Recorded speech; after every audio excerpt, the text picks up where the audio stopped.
Tudo bom, pessoal?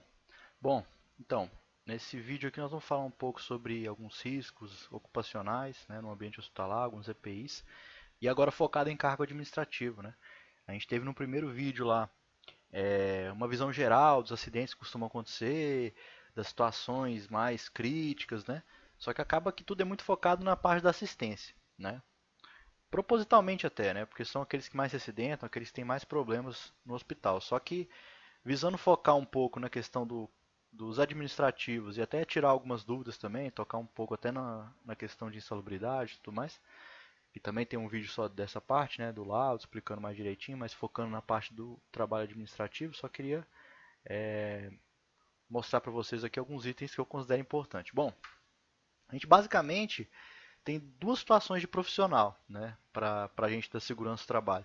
A gente tem aquele profissional que permanece no setor administrativo durante toda a jornada de trabalho, né, e aquele profissional que se desloca para um outro setor, assistencial muitas vezes, e nesse acaba permanecendo por algum período, ou então só vai lá, volta, né, etc. Bom, para o primeiro caso, pessoal, o que acontece? A pessoa tem ali um, um trânsito nos corredores principais do hospital, né, passa em frente em alguns locais, por exemplo, se a pessoa trabalha na parte de baixo ali da administração, passa em frente à clínica médica, se trabalha na parte de cima, passa em frente à maternidade, enfim, né? Então, há esse caminhamento pelos corredores do hospital, né? E além disso, ou seja, e o hospital é um ambiente com agentes biológicos e etc. Né? Além disso, né, abrindo uma maçaneta, o bate-ponto, né, que eu coloquei aí, que todo mundo vai batendo ponto ali. Então, assim, são itens que podem, né, gerar algum problema para o trabalhador. Podem, né, uma pessoa pode pegar uma gripe, a pessoa pode pegar alguma coisa nesse trajeto, digamos, né? Só que no âmbito de equipamento de proteção, para essa pessoa que faz só esse caminho administrativo, que vai só permanecer no seu setor, né?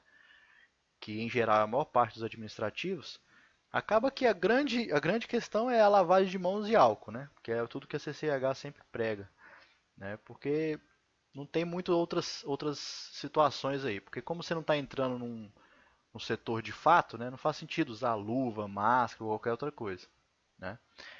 E, enfim, né? Esse caminho todo, como eu falei, depois eu falo um pouco da questão relacionada à insalubridade, né? Se eu estou falando que existe um risco, por que, que não existe então a insalubridade? Mas enfim, voltando aqui, acaba que os itens de proteção que a gente pode ter são os itens mais básicos possíveis, né? Que é a asepsia das mãos, seja por lavagem de mãos, seja pelo álcool gel, né?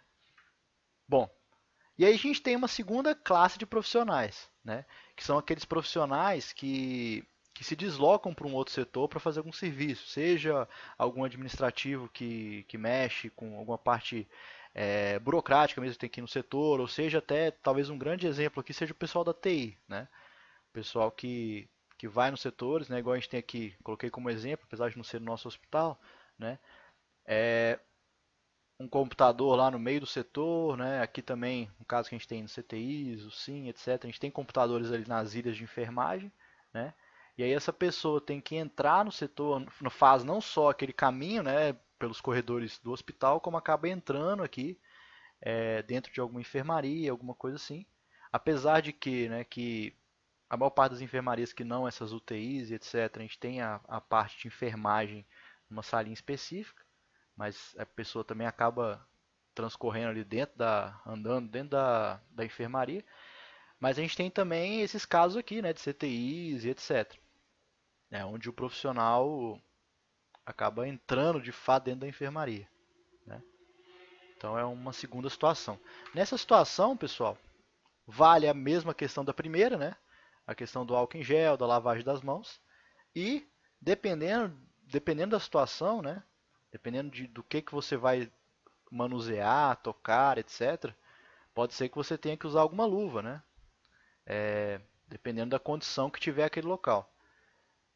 Ou então pode chegar até o nível de ter que usar uma máscara. Vamos supor que você está lá no CTI, o quarto de isolamento já está com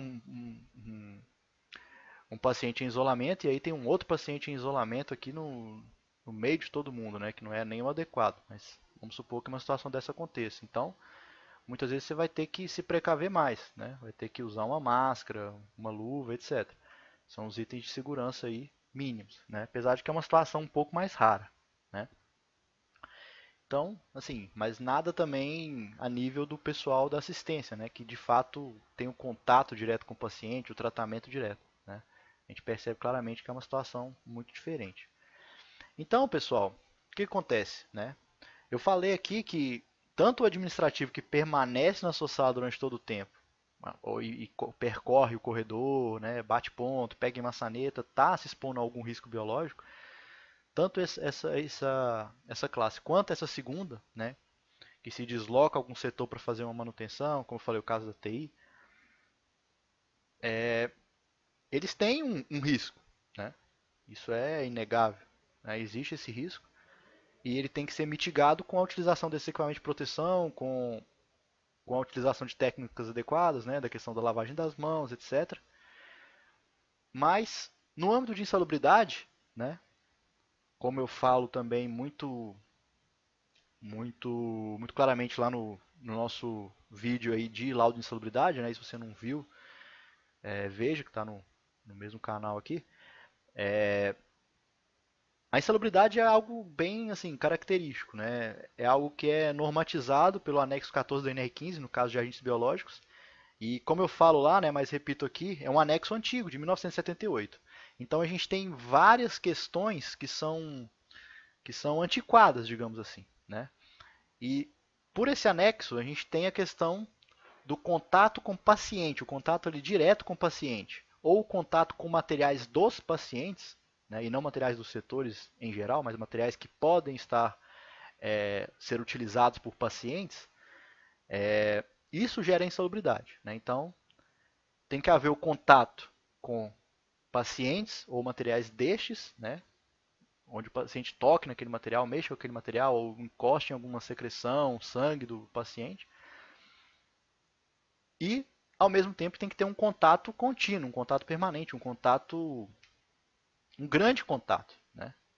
Então, essas são as duas premissas para a concessão do adicional. E aí, assim, o anexo fica um pouco vago nesse sentido, porque não clareia muita coisa, né? Como eu falei, ele é um anexo 78, mas enfim, eu não vou me delongar muito nesse assunto, porque a gente tem um vídeo só disso, né? O que eu queria frisar aqui é essa orientação normativa aí que está na tela, orientação normativa número 4 de 2017, ela não é uma orientação normativa para os empregados CLT, ela é uma orientação normativa para os servidores, né? Só que aí pelo direito comparado, né, por falta de uma normatização nesse sentido na CLT, a gente pode ver isso aqui como uma normativa que esclarece algumas questões, né? Então, que assim, demonstra qual que é o entendimento do legislador sobre a concessão do adicional, né? Então, vamos dar uma olhada aqui. Então, a gente fala aqui, ó, no artigo 11 dessa normativa, não gera direito ao adicional de insalubridade as atividades em que a exposição a circunstância ou condição insalubre ou perigosa seja eventual ou esporádica, né? Isso aqui é bem claro também com o anexo lá que eu falei, né? Então, o contato permanente é necessário. Não gera direito adicional nas atividades consideradas como atividade meio ou de suporte, em que não há obrigatoriedade e habitualidade de contato, né? Então já entra algumas situações aqui, né? Atividades somente de suporte, mas que não há aquele contato, né, obrigatório e habitual com o paciente ou materiais dos pacientes, né? Então aqui a gente já vê que o entendimento é muito por esse sentido. E uma terceira ideia aqui, ó, é que são realizados em local inadequado em virtude de questões gerenciais ou problemas organizacionais de outra ordem, né? Então o que diz isso aqui? Que se a gente tem um local que está inadequado e pela inadequação do local, por uma questão gerencial, um problema organizacional, você está tendo que se deslocar para aquele lugar, ou não tem uma proteção adequada naquele lugar, né? O local é inadequado para ser feito aquele trabalho, né? É estranho, mas o entendimento é o de que não há insalubridade, porque isso não é um motivo, entende? Então, assim, como eu falei, são questões questionáveis, mas é o que a gente tem na nossa normatização, né? Então, são esses três itens aqui do artigo 11 que eu queria frisar, só para a gente ter um entendimento aí mais mais comum sobre essa questão, né? E um outro item também extremamente importante é esse aqui, né? No artigo 12, né, ele fala que em se tratando de concessão de adicional de insalubridade, em decorrência de exposição permanente a agentes biológicos, serão observadas atividades e condições estabelecidas na NR15, beleza? Que é a norma que fala da questão da insalubridade. Aliás, da insalubridade como um todo, né? O anexo 14 que foca nos agentes biológicos. Além do disposto no artigo 11, que é o que a gente leu aqui, a gente ainda tem aqui o item da questão de chefia, mas eu nem vou entrar nesse mérito, né? Além do disposto no artigo 11, não caracteriza situações para pagamento adicional o contato com fungos, ácaros, bactérias e outros micro-organismos presentes em documentos, livros, processos similares, carpetas, cortinas e similares, sistema de acondicionamento de ar ou instalações sanitárias. Então, o que a gente percebe aqui, pessoal?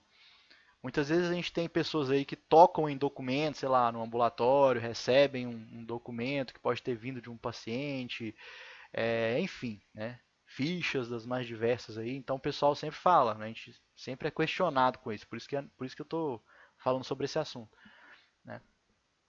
Então a gente percebe que esse tipo de situação, né?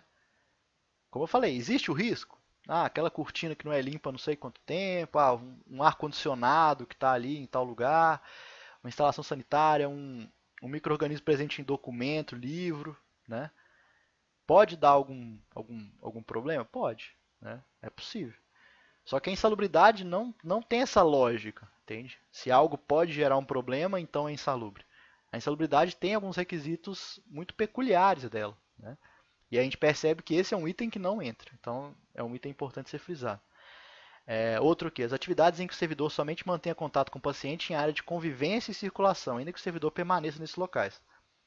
Então, vamos supor, o cara fica ali, vamos supor que o cara tem um balcão de atendimento ali no meio do corredor, ou seja, ele permanece num corredor do hospital e, ou seja, ele mantém contato com pacientes em área de convivência e circulação. Né? Então, pode ter um paciente ali com tuberculose que está passando no corredor e ele adquiriu tuberculose, pode ter um paciente com, sei lá, N problemas que essa pessoa que está ali, ela pode vir a ter alguma doença decorrente disso. Né? Só que vocês percebem que não caracteriza a situação de adicional de insalubridade, né? Então é um outro item importante, né? Que pega muitos casos aí também. Outro caso, as atividades em que o servidor manuseia objetos que não se enquadrem como veiculadores de secreção do paciente, ainda que sejam prontuários, receitas, vidros de remédio, recipientes fechados para exame de laboratório e documentos em geral. Né? Então, o que pega aqui? Que a questão da insalubridade é, de fato, o contato direto com o paciente ou o contato com material do paciente, que pode, né, veicular secreções do mesmo, etc. Né?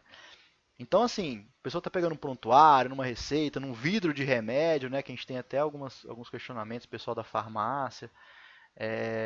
Vamos supor, um computador também, pessoal da TI, né, aquele computador que o próprio o enfermeiro, o técnico de enfermagem, foi lá, cuidou de um paciente, às vezes não lavou a mão, que está fazendo algo incorreto, mas voltou, tocou no teclado, aquele teclado ficou sujo, né, contaminado.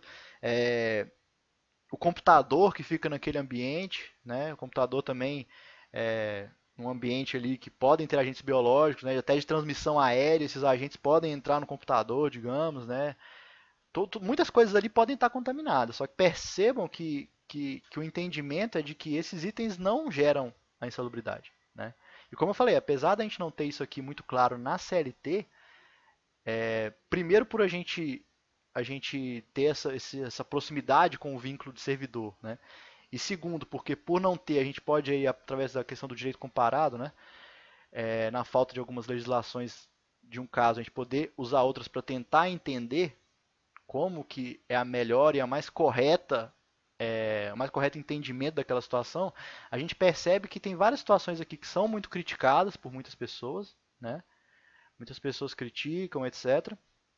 Só que elas têm um embasamento legal para não ser concedido, né? Então isso que é o que eu queria muito frisar também nessa apresentação, né? Bom, então dito isso, pessoal, como eu falei, a questão da insalubridade. A gente tem o laudo de insalubridade que é um pouco mais direcionado para isso, só que lá é mais direcionado para o pessoal da saúde, né, que é a questão dos, das avaliações epidemiológicas dos setores, etc. Então eu queria frisar nesses itens aqui com a gente. Mas falar também desse outro risco que a gente tem, né, que a gente corre, que é o risco elétrico. Né? A maior parte de nós usa computadores, alguns dão manutenção em computadores, né, caso o pessoal da TI, e a gente está sempre exposto a riscos de choque elétrico e etc. Né? Então, outro item que tem que ser muito, tem que se preocupar bastante, né? Sempre tentar desenergizar o equipamento antes de mexer, né? Nas instalações elétricas, né? Como eu falo em vários outros vídeos também, a questão do apoio da infraestrutura para avaliar se aquela instalação elétrica pode ser ligado àquele computador junto com aquele outro utensílio que você está ligando, né? Se é possível, se a fiação aguenta, né? Não usar T e ficar colocando várias tomadas, então esse é um outro risco, né? Que pode estar acontecendo. A maior parte dos setores aí está começando com uma atualização da parte de aterramento nas tomadas, né? O pessoal da infraestrutura está fazendo. Então é uma outra situação para mitigar esse risco, né? Mas só pegando o gancho da insalubridade, né? O risco elétrico também nesse caso, né? De baixa tensão, que é o caso aí dos computadores, do que a gente tem em casa e no trabalho, de maneira geral, né? Não geram também adicionais nem nada. Então, só para vocês terem essa ciência.